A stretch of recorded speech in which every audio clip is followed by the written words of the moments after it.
Magandang araw po, welcome po sa aking channel, Love9 TV. Patalasasan po, meron po ba kayong mga properties na napapabayaan or non-performing assets? Plan nyo ibenta, pero wala kayong oras sa pagbenta nito. Kung ito'y pagkakatiwala nyo po sa amin, tawag lang po kayo sa aking numero, usap po tayo, gawin ko po ng video for free. Yes, libre po, wala po kayong babayaran. Tutulungan pa namin kayong mabenta ang inyong property. Kami na po bala sa marketing, sa boosting or paid ads. Even sa tripping, hindi na po kayo mapapagod sa pag-entertain ng mga buyers. Kami na po bala sa lahat. Tawag lang po kayo. Nandito po tayo ngayon sa Water Fun C5 Taguig kung saan meron po tayong bagong video presentation. Isang 2-story house and lot. May lot area po ito na 157 square meters at may floor area na 180 square meters. Ito po'y titulado, buhay po ang may-ari, kaya wala po kayong maging problema sa documentation o sa transfer ng title. Nasa mataas na lugar kaya flood-free area. Malapad po ang daan at ito'y nakabakod na. Napaganda po ng lokasyon, accessible ng public transportation, at malapit po sa palengke at iba pang business establishments. Mamaya po sa dulong parte ng video, pag-usapan natin ang distance, location, at travel time. Ito po yung covered na garahe, nakakasya isang sasakyan. At sa harapan po ay meron pa pong setback na may garden set at pocket garden. May ilang mga ornamental plants na rin po. Kung mahilig po kayo sa halaman, meron na po kayong mga aalagaan. Yan po ulit yung garahe at ito naman po yung papunta sa main door. Naka-aluminum screen door at solid wood door. Ito po yung living area o salas. Lahat pong mga kagamitan na makikita nyo ay kasama na po yan sa bentahan. Pero po sa personal na bagay ni owner. May sofa, then display cabinet. Pasensya na po kung medyo makalat at biglaan po itong video shoot. Ito po yung dining area. May dining set na rin siya, then chandelier, at meron pong glass window. Naka-marble flooring na rin po ito. At ito naman po yung formal kitchen. May kitchen countertop, may wall-mounted kitchen cabinet, at storage ng kitchen utensils. Ito pong gas range at range hood, kasi sabi nila kasama lahat malamang kasama po yan. At dito naman po yung service area na kung saan may kitchen countertop din po siya at sa dulo ay may access door na papunta sa likod ng bahay. So may setback po dito sa likod at dun sa harapan. May water tank na rin po in case ng water shortage at yun naman po ang daan papunta sa garahe. Balik po ulit tayo dito sa loob. Maisingit ko lang po ang reason for selling. Bale, dalawa na lang po silang nakatira dito, puro senior citizen, kaya masyadong malaki na ito para sa kanila. Ibebenta na lang po nila ito at alam ko meron silang bahay sa Cavite na sakto lang para sa kanila. Ito naman po yung common toilet and bath. May hand wash basin, water closet with bidet, shower enclosure, naka-tile bathroom wall, at may bathroom window. Silipin po natin itong shower enclosure. Malaki naman po ang espasyo. At lalabas na po tayo para check natin yung ibang parte ng bahay. Paglabas nyo po ay yung dining area na may dining set. At sa gilid po ay may display cabinet At dito naman po ay yung first bedroom. Kung meron man po kayong PWD or senior citizen sa pamilya, itong kwarto na to ang para sa kanila. Malaki po ang espasyo, medyo makalat nga lang, may split type aircon, may customized glass window, tiled flooring, may wardrobe, at meron din po itong sariling toilet and bath, na kung saan malaki din po ang espasyo nito. May hand wash basin, water closet, tile bathroom wall, tissue holder, shower enclosure, may vanity mirror. So, kumpleto na rin po siya.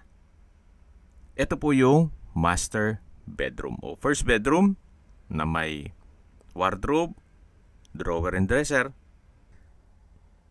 yung bed frame and mattress, pati itong cabinet, kasama na po yan. Labas po tayo. Yan po ulit yung living area. Then, yan po yung main door. At ito naman po yung hagdan. Ito po'y naka-concrete staircase, handrail at railing.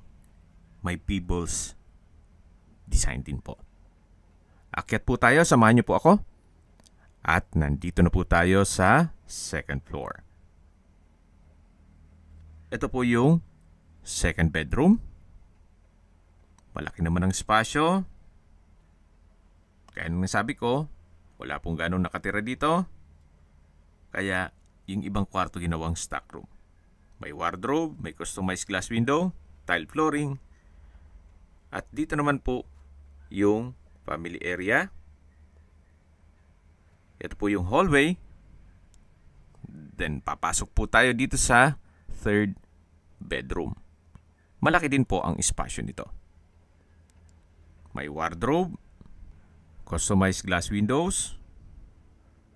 Then yung flooring po ay papalitan nyo ng tiles. So as is where is po tayo. What you see is what you get.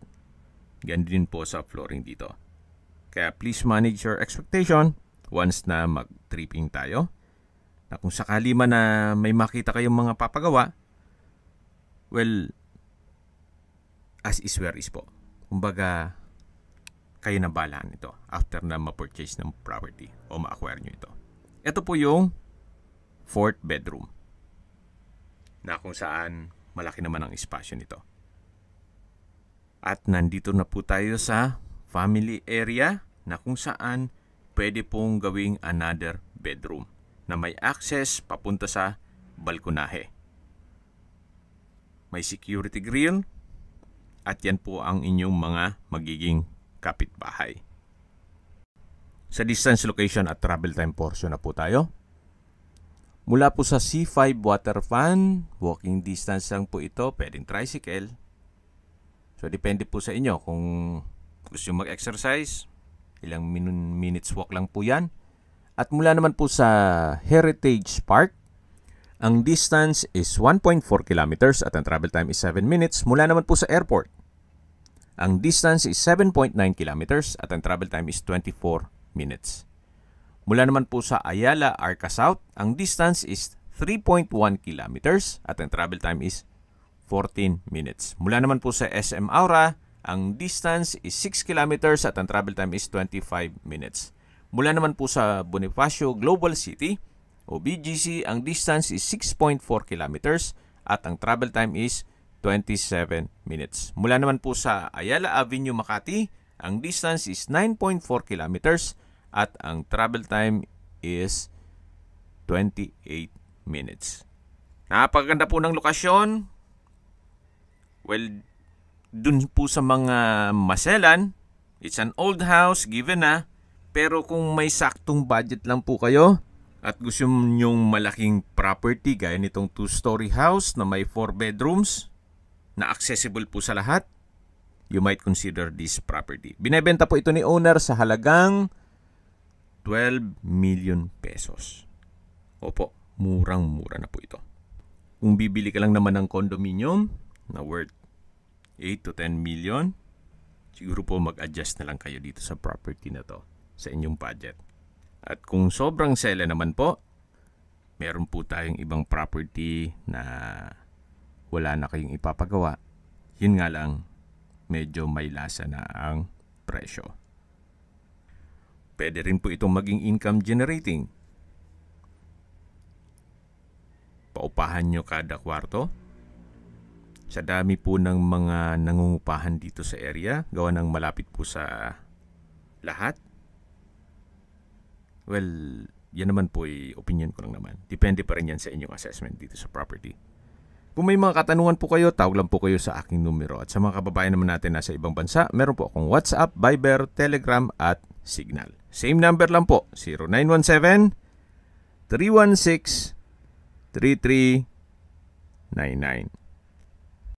Sa mga nagtatanong naman po ng aming Facebook, meron po aming Facebook page na Nov9TV at Facebook Real Video. Meron din pong TikTok at Instagram.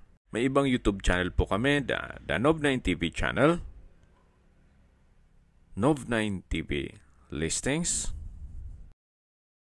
Nov9TV On The Spot, Nov9TV Updates,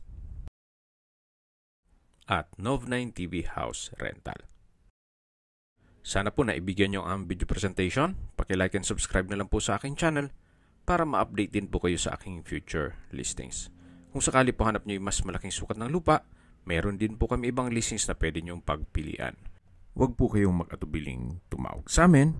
Then, let us know your budget para malaman namin kung anong property pwede naming ilog sa inyo. Sa lahat pong viewers, subscriber at nagtiwala po sa amin, salamat po sa suporta.